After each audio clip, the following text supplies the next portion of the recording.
Hello students, welcome to you all in my channel, YouTube channel Godek Plus. So, I'll welcome to you from my heart and soul. So, today's lecture is that what is the difference between mass and the weight? आप जैसे ही जानते हैं कि mass and the weight both are same in the natural language, but mass and weight both are different in the physics language. Physics language में mass and weight दोनों ही बहुत ही अलग हैं. Very different these both are to each other. मास और wait. मास और wait होता क्या है, इसकी ऐसा यूनिट, इसके and how to identify that it is mass और weight. So now I will tell you the all the things in this lecture. So let's start it now with enthusiastic. Mass, पहले देखते हैं मास. मास mass movie वाला मास नहीं है ये मास है. मास क्या होता है? मास है the quantity of matter,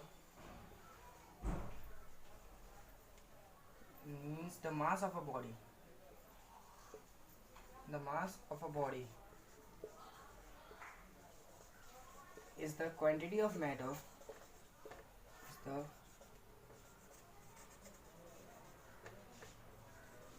the quantity of matter,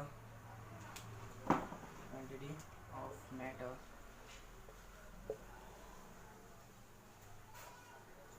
contained in it.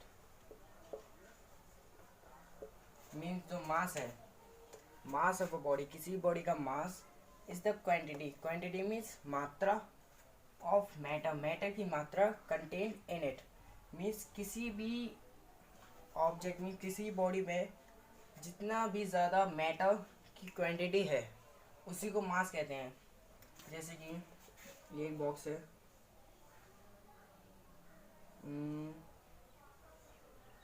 Okay, ये अब बॉक्स है. अब ये इसका मास क्या है? जब इसमें जो भी मैटर होगा, मैटर की क्वांटिटी ही मास है इसका. मास क्या होगा? वॉल्यूम होगा इसका. Volume L into B into H. आप जानते हैं, लेकिन मैं मैथ पे नहीं जा रहा, फिजिक्स ही चल रही है. मास इसका वॉल्यूम मीन्स इस पूरे में इसकी जो क्वांटिटी है मैटर की वो ही मास है. अब मास ऑफ अ बॉडी मीन्स ऐसी यूनिट मास की ऐसा यूनिट केजी होती है. इसी के साथ मास जो है, मास कांस्टेंट रहता है. मास कोई भी बदलता नहीं है किसी भी जगह पे. In any place mass doesn't changes. Mass is always be constant. Mass is always constant. एक और पॉइंट, मास हमेशा कांस्टेंट रहता है किसी भी प्लेस पे. Means at any place it can't never be change. Means place to place जाने पर ये चेंज होता ही नहीं है. It never changes. Next thing is, जो मास है वो कभी भी किसी का ज़ीरो नहीं हो सकता. मास ज़ीरो हो ही नहीं सकता क्योंकि ये कांस्टेंट रहता है. नेवर मीन्स ये बदला भी नहीं जा सकता, ना ही बढ़ाया जा सकता, ना ही कम किया जा सकता किसी का भी मास. जैसे ये बॉक्स है, अब बॉक्स है, इसका मास ज़ीरो हो सकता है बॉक्स में? नहीं. इस मार्ग में ये ऑब्जेक्ट बॉडी है, इसका मास ज़ीरो हो सकता है? नहीं. ब्लैक बोर्ड का मीन्स वाइट बोर्ड का मास ज़ीरो हो सकता है? नहीं. These all are wrong. Means mass of a body,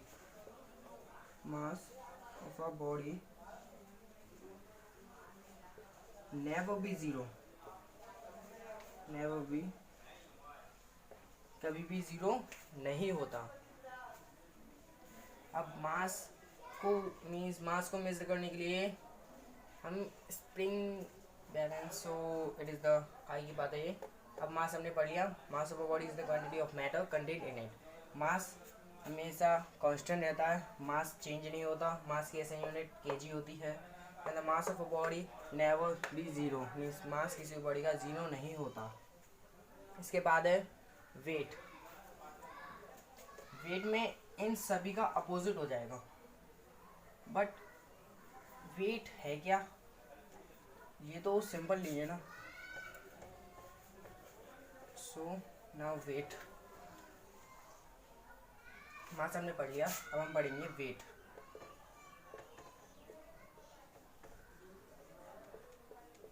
wait क्या है? Weight the force of attraction,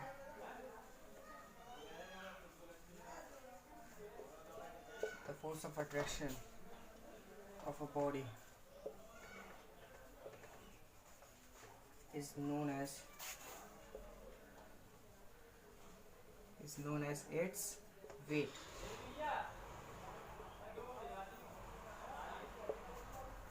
The force of attraction of a body is known as its weight. अब आप कह रहे होंगे वेट तो भार होता है, वजन जैसे हम कहते हैं भार, इसमें कितना वजन है, what is the weight in it. But ये मैथ्स की और हमारी जनरल लैंग्वेज से डिफरेंट है, ये फिजिक्स है। फिजिक्स में the force of attraction means attraction का फोर्स, एक दूसरे को अट्रैक्ट करने का, ऑफ अ बॉडी का अट्रैक्ट करने का force is known as its weight, वही उसका वेट माना जाता है। वेट, जो वेट है, weight is related to the force, means force weight से रिलेटेड है। फोर्स और वेट दोनों एक ही हैं, लेकिन जो फोर्स है और वेट है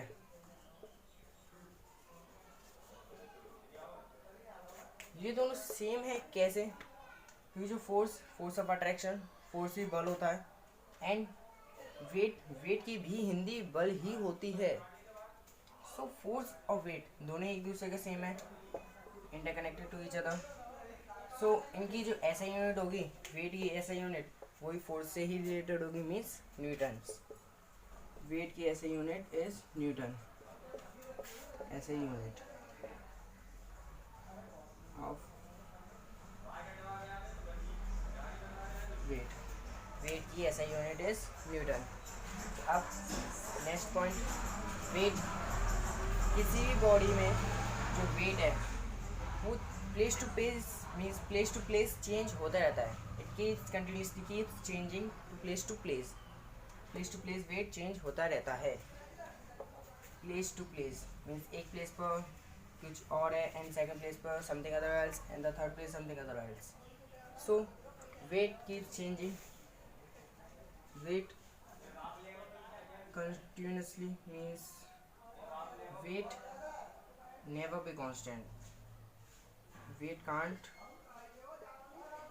cannot be constant, weight constant नहीं रह सकता, जैसे कि फोर्स भी constant नहीं रह सकता। now weight किसी बॉडी का जीरो नहीं हो सकता। weight of a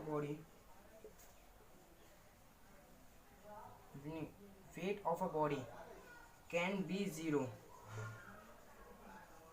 मीन जो बॉडी का वेट होगा वो ज़ीरो हो सकता है।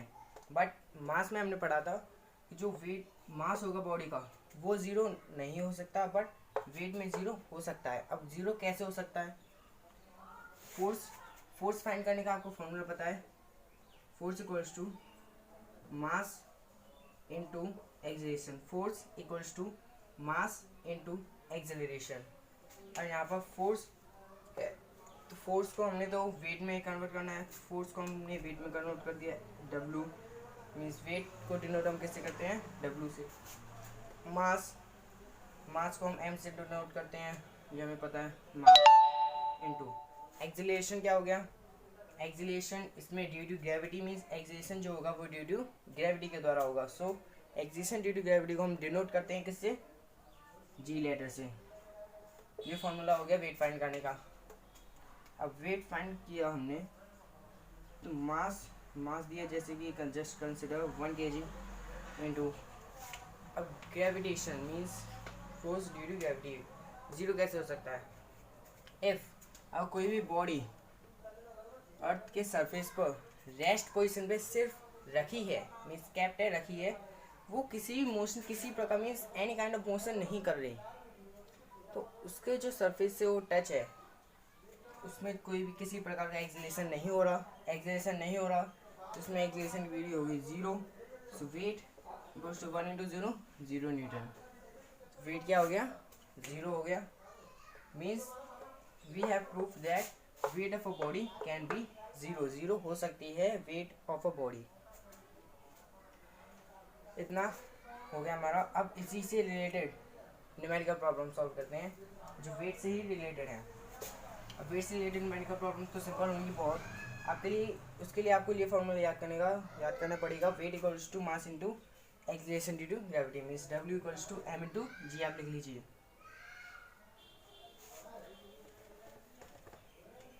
हो गया। अब न्यूमेरिकल प्रॉब्लम्स सॉल्व करते हैं। वेट की सही यूनिट आपको पता है न्यूटन होती है। जैसे कोई भी लीजिए, मास of a body is 15 kg and acceleration due to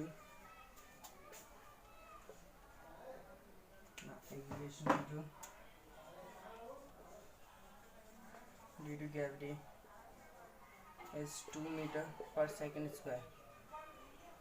Then acceleration है।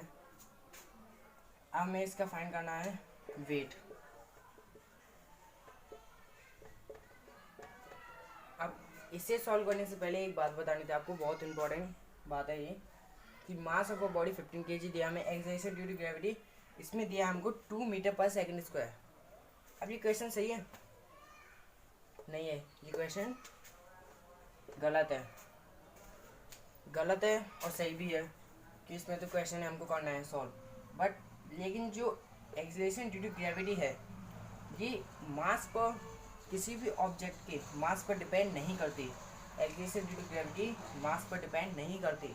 इसका जो मास मीन्स ग्रेविटी होती है वो कांस्टेंट ही रहती है, वो है 9.8 मीटर पर सेकंड स्क्वायर, जो न्यूमेरिकल प्रॉब्लम्स में 10 मीटर पर सेकंड स्क्वायर जस्ट कंसिडर की जाती है। सो इसकी जो वैल्यू है वो 2 मीटर पर सेकंड नहीं, इसमें आएगी 10 मीटर पर second square. So now solve it. Weight का formula W equals to m into ji.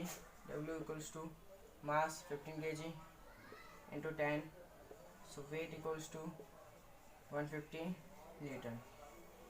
Wait आ गया हमारा 150 न्यूटन। अब इतना आपको समझा दिया। नेक्स्ट प्रॉब्लम में आपको कैसे क्वेश्चंस आ सकते हैं, किस प्रकार के, जैसे आपको वेट दिया होगा, मास दिया होगा, जस्ट कंसिडर 10 kg। अब आपसे बोला है कि फाइंड द वेट, आपको सिर्फ मास ही दिया है, only mass is given, weight means we have to find the weight, but the acceleration due to gravity has not given. So how will you find acceleration due to gravity and the weight? दोनों ही आपको find करनी है। Only the thing is given, that is mass. So weight का formula आपको बताइए, W equals to m into g. So W equals to mass आपको दिया 10। अब एक्सेलरेशन ड्यू टू ग्रेविटी कितना होता है? कांस्टेंट रहता है, it does not depend on any mass of the object. So जो gravity due to means acceleration due to gravity होगा वो भी 10 ही होगा, 10 मीटर पर सेकंड स्क्वायर। या आप 10 ले लीजिए या 9.8 ले लीजिए, दोनों ही सही है। वेट इक्वल्स टू 100 न्यूटन, या आप कर सकते हैं W equals to 10 into 9.8 equals to 98 newton हो गया इसका वेट। ओके, 9.8 न्यूटन हो गया इसका वेट। ओके, ये सब मैंने आपको पढ़ा दिया। अब इसके बाद जो भी आपको पूछना है आप कमेंट बॉक्स में मुझसे पूछ सकते हैं, मुझसे कांटेक्ट भी कर सकते हैं। मेरा जो मोबाइल नंबर नहीं, मेरे चैनल पे जाके गोटेक प्लस आप सभी जानते हैं, गोटेक प्लस चैनल पे जाके आप उसको सब्सक्राइब कर सकते हैं, मेरे साथ ज्वाइन भी कर सकते हैं आप। सो इसी के साथ thank you and best lecture it was that. Thank you.